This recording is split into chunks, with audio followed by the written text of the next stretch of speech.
Hello everyone. Current affair हर government exam के लिए बहुत ज़रूरी है। इसीलिए यूपीएससी, यूकेपीएससी या बैंक या रेलवे या कोई भी एग्ज़ाम के लिए करंट अफेयर के साथ अपडेट होना बहुत ज़रूरी है। तो हम इसी एक सीरीज चला रहे हैं जिसमें इससे पहले की वीडियो मैंने आपको सितंबर की 24 सितंबर तक 1 to 24 सितंबर तक का एक वीडियो बनाया था। उसके बाद आज कुछ इम्पोर्टेंट फैक्ट के साथ वीकली इस मंथ की लास्ट करंट अफेयर हम आज लेके आए हैं। तो सब ध्यान से इसको सुने समझें। इसके साथ में आपको कुछ एक्स्ट्रा फैक्ट भी मैंने कुछ नोट्स किए हैं।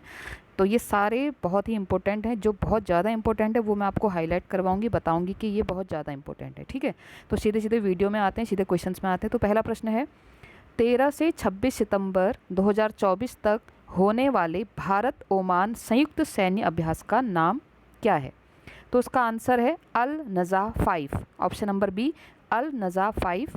भारत ओमान संयुक्त सैन्य अभ्यास अल नज़ा 5 2024 13 से 26 सितंबर तक ओमान के रबकुट प्रशिक्षण क्षेत्र में हो रहा है। बढ़ते हैं अगले प्रश्न की ओर।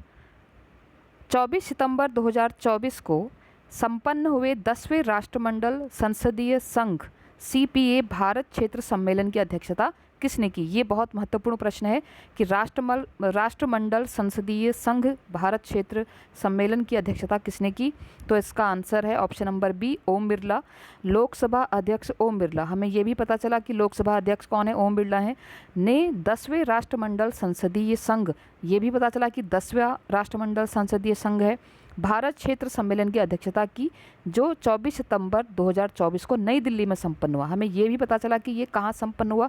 प्रश्न कई तरीके से आ सकता है कि कहाँ संपन्न हुआ, नई दिल्ली में हुआ, किसने इसको अध्यक्षता की? तो ओम बिरला ने की। कौन सा राष्ट्रमंडल था? 10वां राष्ट्रमंडल था। ठीक है, अगला प्रश्न है, भारतीय अंतर्राष्ट्रीय फिल्म महोत्सव IFFI 2024 के निदेशक कौन है? तो इसका राइट आंसर है option number B, Shekhar Kapur. IFFI का 55वां संस्करण, अब हमें एक क्वेश्चन और मिला, कौन सा संस्करण है? 55वां यानी कि 55 संस्करण 20 से 28 नवंबर तक गोवा में होगा। ठीक है, आगे बढ़ते हैं। अगला प्रश्न है, तंबाकू मुक्त युवा अभियान 2.00 का प्राथमिक लक्ष्य क्या है? यानी कि तंबाकू मुक्त युवा अभियान जो चलाया जा रहा है 2.0, इसका प्राइमरी जो एम है वो क्या है? तो उसका आंसर है ऑप्शन नंबर बी, युवाओं को तंबाकू के हानिकारक प्रभावों के बारे में शिक्षित करना। तंबाकू मुक्त युवा अभियान की शुरुआत 24 सितंबर 2024 को केंद्रीय स्वास्थ्य और परिवार कल्याण राज्य मंत्री प्रताप राव जाधव द्वारा की गई। कब की गई? डेट भी आप याद कीजिए, 24 सितंबर 2024 को। किसके द्वारा की गई? प्रताप राव जाधव, जो परिवार कल्याण मंत्री, केंद्रीय स्वास्थ्य मंत्री भी हैं। और इसका जो प्राथमिक लक्ष्य है वो ये है कि लोगों को जागरूक करना कि इसके क्या हानिकारक प्रभाव हो सकते हैं युवाओं को। अगला प्रश्न है, एशिया पावर इंडेक्स 2024 में भारत किस देश को पछाड़कर एशिया का तीसरा सबसे शक्तिशाली देश बनकर उभरा है? बहुत इंपॉर्टेंट क्वेश्चन है ये, इसको भी आप नोट करेंगे। Option number C, Japan. यानी कि 2024 एशिया पावर इंडेक्स में जापान को पछाड़कर भारत एशिया का तीसरा सबसे शक्तिशाली देश बनकर उभरा है। अगला प्रश्न है, किस तारीख को मेक इन इंडिया पहल के 10 वर्ष पूरे हुए?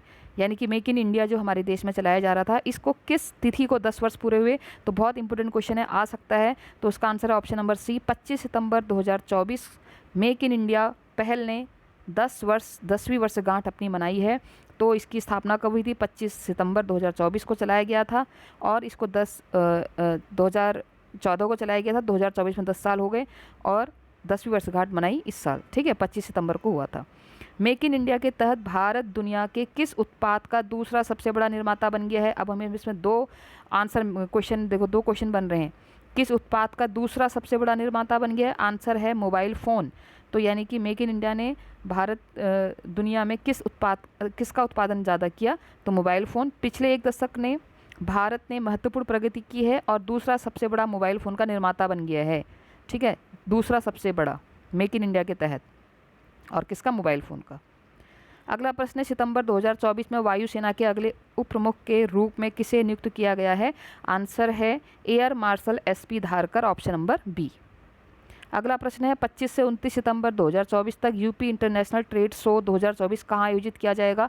इंपॉर्टेंट क्वेश्चन है। Greater Noida. UP international trade show 2024 का दूसरा संस्करण 25 से 29 सितंबर 2024 तक उत्तर प्रदेश के ग्रेटर नोएडा में India expo centre and mart में आयोजित किया जा रहा है। अगला प्रश्न है नवंबर 2024 में IBSF वर्ल्ड 6 रेड का खिताब किसने जीता? ठीक है, ये नवंबर नहीं सितंबर होगा। ठीक है, ये नवंबर नहीं सितंबर है। तो किसने जीता? आंसर है कमल चावला।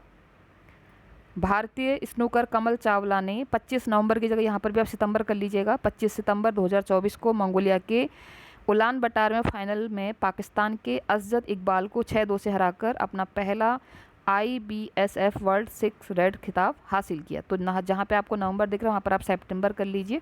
ठीक है, क्योंकि सितंबर की ये करंट अफेयर है, तो कहीं पर टाइपिंग मिस्टेक हुई है। अगला प्रश्न है प्रत्येक वर्ष विश्व पर्यटन दिवस कब मनाया जाता है? Important question. आंसर है 27 सितंबर, ऑप्शन नंबर बी।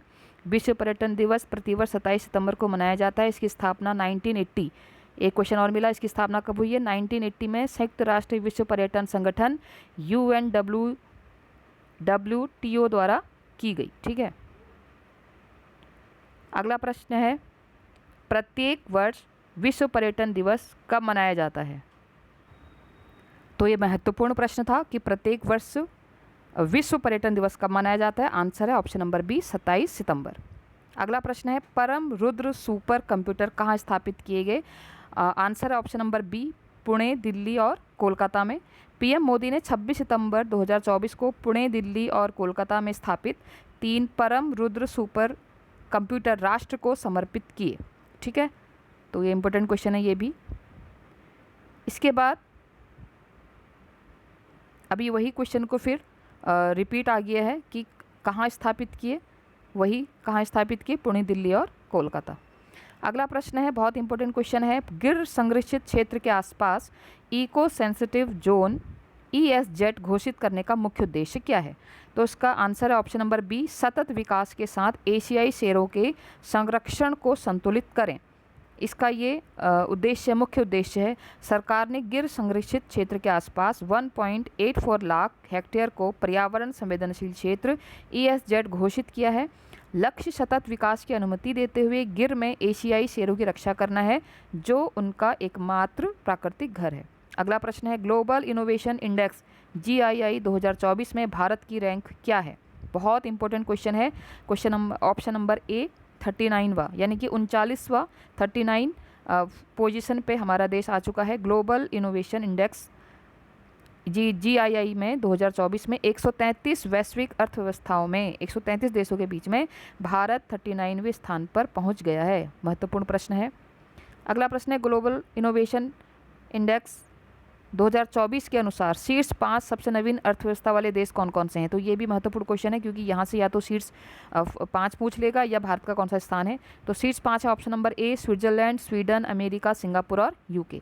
अगला प्रश्न है मणिपुर के किस गाँव को 2024 में विरासत श्रेणी में सर्वश्रेष्ठ पर्यटन गाँव में से एक के रूप में सम्मानित किया गया है? तो आंसर है option number B Andro village. पर्यटन मंत्रालय द्वारा आयोजित सर्वश्रेष्ठ पर्यटन गाँव प्रतियोगिता के 2024 संस्करण में मणिपुर के एंड्रो गांव को विरासत श्रेणी में सर्वश्रेष्ठ पर्यटन गांव में के रूप में मान्यता दी गई। तो option number B Andro village. अगला प्रश्न है सितंबर 2024 में बैरूत में इजरायली हवाई हमले में मारा गया हिजबुल्लाह का नेता कौन था? बहुत ही चर्चित प्रश्न है। तो उसका आंसर है Hassan Nasrallah, option number A. Hezbollah नेता हसन नसरल्लाह ने 28 सितंबर 2024 को बैरूत में एक इजरायली हवाई हमले में मारा गया। नसरल्लाह जिन्होंने 3 दशकों से अधिक समय तक ईरान समर्थित आतंकवादी समूह का नेतृत्व किया, मध्य पूर्वी राजनीति और संघर्षों में एक महत्वपूर्ण व्यक्ति था। कौन? हसन नसरल्लाह और हिजबुल्लाह का नेता। सितंबर 2024 में बैरूत में इजरायली हवाई हमले में मारा गया हिजबुल्लाह का नेता कौन था? ठीक है, ये हमने पढ़ लिया है, हसन नसरल्लाह था। अब अगला प्रश्न है वह भारतीय एथलीट कौन है जिसने सितंबर 2024 में जापान में वर्ल्ड एथलेटिक्स कॉन्टिनेंटल टूर में पुरुषों की 5000 मीटर दौड़ में स्वर्ण पदक जीता और एक नया राष्ट्रीय रिकॉर्ड बनाया? तो राष्ट्रीय रिकॉर्ड बनाया तो इंपॉर्टेंट क्वेश्चन है, इसको भी आप याद रखेंगे। आंसर है option number B Gulvir Singh. Gulvir Singh ने 28 सितंबर 2024 को जापान में वर्ल्ड एथलेटिक्स कॉन्टिनेंटल टूर में पुरुषों की 5000 मीटर दौड़ में स्वर्ण पदक जीता। इन्होंने 13 मिनट और 5.82 सेकंड के समय के साथ एक नया राष्ट्रीय रिकॉर्ड बनाया। अगला प्रश्न है, अंतर्राष्ट्रीय अंतरिक्ष स्टेशन पर फंसे सुनीता विलियम्स और बुच विल्मोर को वापस लाने के लिए नासा और स्पेस एक्स द्वारा शुरू किए गए मिशन का नाम क्या है? तो आंसर है क्रू 9, ऑप्शन नंबर बी।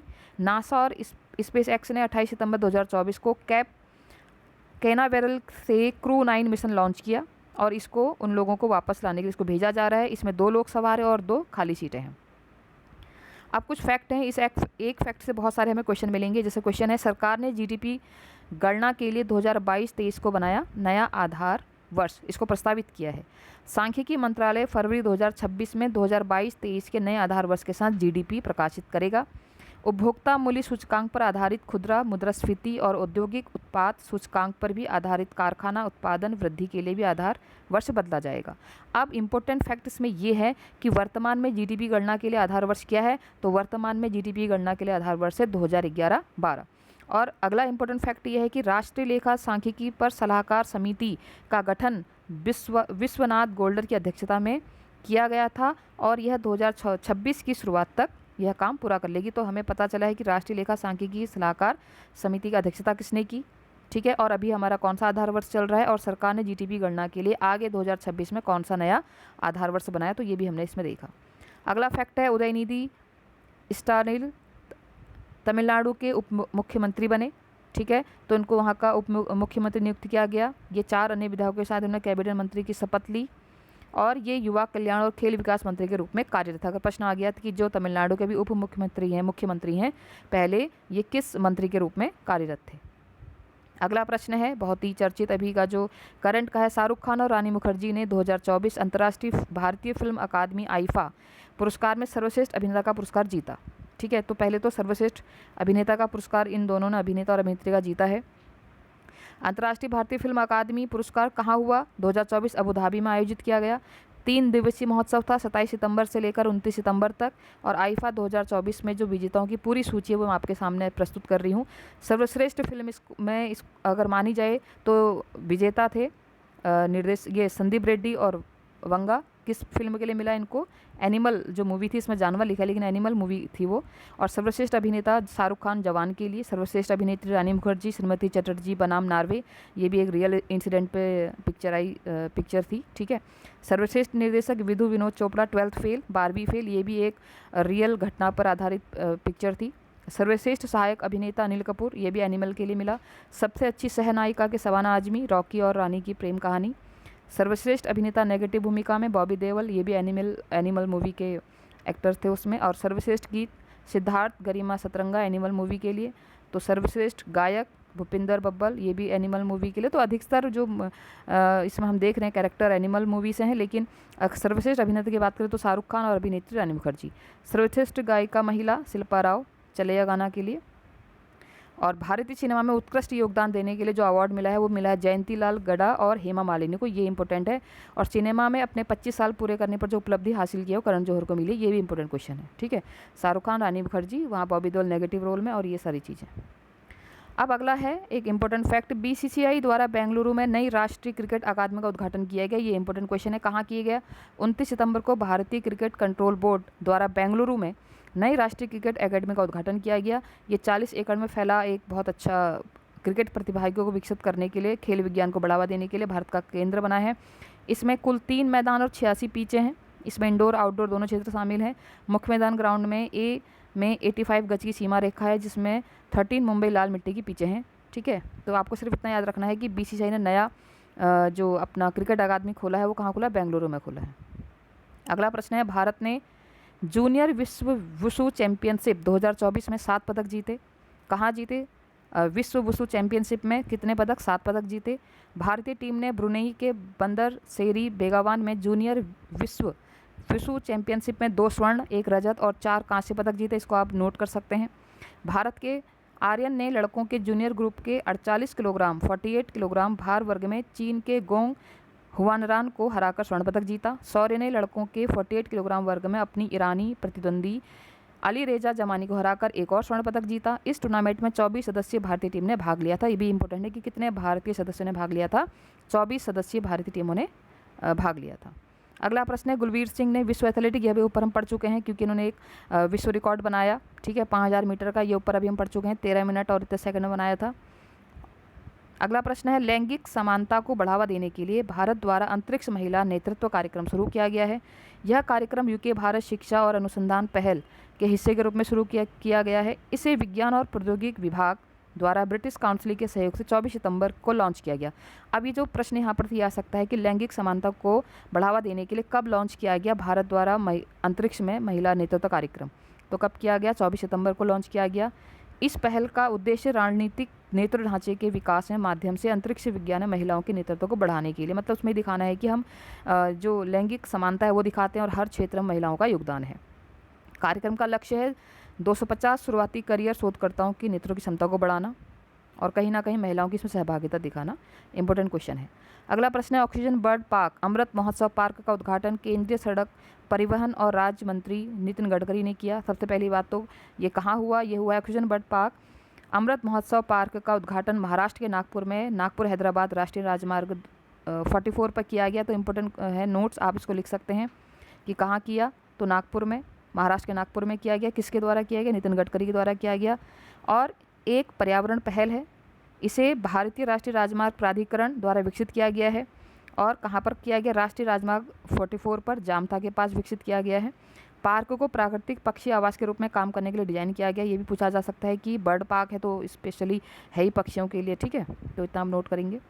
अगला है इंपॉर्टेंट क्वेश्चन, विश्व हृदय दिवस कब मनाया जाता है? 29 सितंबर को मनाया जाता है। और ये एक अंतर्राष्ट्रीय कार्यक्रम है जिसमें हृदय रोगों के बारे में जागरूकता बढ़ाने और हृदय स्वास्थ्य को बढ़ावा देने के लिए मनाया जाता है। 2024 से 2026 तक अभियान कार्य के लिए हृदय का प्रयोग करें विषय पर केंद्रित हो सकता है। क्वेश्चन आ सकता है कि इस बार 29 सितंबर को अभियान का रीजन क्या है, अभियान का नाम क्या? तो अभियान का नाम है कार्य के लिए हृदय का प्रयोग करें, ठीक है, ये इसका लोगो कह सकते हैं आप, अभियान कह सकते हैं। और इसकी शुरुआत कब हुई थी? 1999 में वर्ल्ड हार्ट फेडरेशन द्वारा इसकी शुरुआत की गई थी, जो WHO द्वारा की गई थी। अब यहाँ से कुछ इंपॉर्टेंट हम क्वेश्चन लेते हैं, जैसे विश्व पर्यटन दिवस, इससे पहले भी हम पढ़ चुके हैं, 27 सितंबर को मनाया जाता है, याद रखेंगे। हाल ही में आईफा अवार्ड 2024 का आयोजन कहाँ किया गया? अबू धाबी, इससे पहले भी हम पढ़ा, अबू धाबी में किया गया। कौन नेपाल का सबसे बड़ा व्यापारिक साझेदार बना है? तो भारत बना है नेपाल का सबसे बड़ा साझेदार। भारत म्यांमार संयुक्त व्यापार समिति की 8वीं बैठक कहाँ आयोजित की गई? इंपॉर्टेंट क्वेश्चन है। भारत म्यांमार संयुक्त व्यापार समिति की 8वीं बैठक, कौन सी बैठक? 8वीं बैठक, और कहाँ हुई है? नई दिल्ली में हुई है। अगला प्रश्न है हाल ही में कहाँ ग्लोबल एयरोस्पेस समिट का शुभारंभ हुआ है? तो ये भी अबू धाबी में हुआ है। अगला प्रश्न है हाल ही में कौन विश्व दूरसंचार मानकीकरण सभा की मेजबानी करेगा? इंपॉर्टेंट क्वेश्चन, भारत करेगा, ठीक है। ऑप्शन में ऐसी चीज़ें तो आप ये ना समझे भारत ना हो, तो इसका आंसर है भारत। हाल ही में किसने एशियाई सर्वोच्च लेखा परीक्षा संस्थाओं के संगठन की अध्यक्षता संभाली है? तो आंसर है option number B, Girish Chandra Murmu. अगला प्रश्न है हाल ही में किस राज्य सरकार ने किसानों और उद्यमियों को समर्थन देने के लिए बाना काही योजना शुरू की है? तो आंसर है ऑप्शन नंबर सी, मिजोरम। हाल ही में शिगेरू इशिबा किस देश के नए प्रधानमंत्री बनेंगे? इंपॉर्टेंट क्वेश्चन, जापान के बनेंगे। हाल ही में किस देश की क्रिकेटर ड्वेन बार्बो ने संन्यास की घोषणा की है? इसका आंसर है वेस्ट इंडीज। ये भी इंपॉर्टेंट क्वेश्चन है करंट की दृष्टि से। अगला प्रश्न है हाल ही में वन लालवन्ना को किस देश में भारत का राजदूत नियुक्त किया गया है? मोस्ट इंपॉर्टेंट क्वेश्चन, कंबोडिया, ठीक है, भारत का राजदूत नियुक्त किया गया है। कहाँ किया गया है?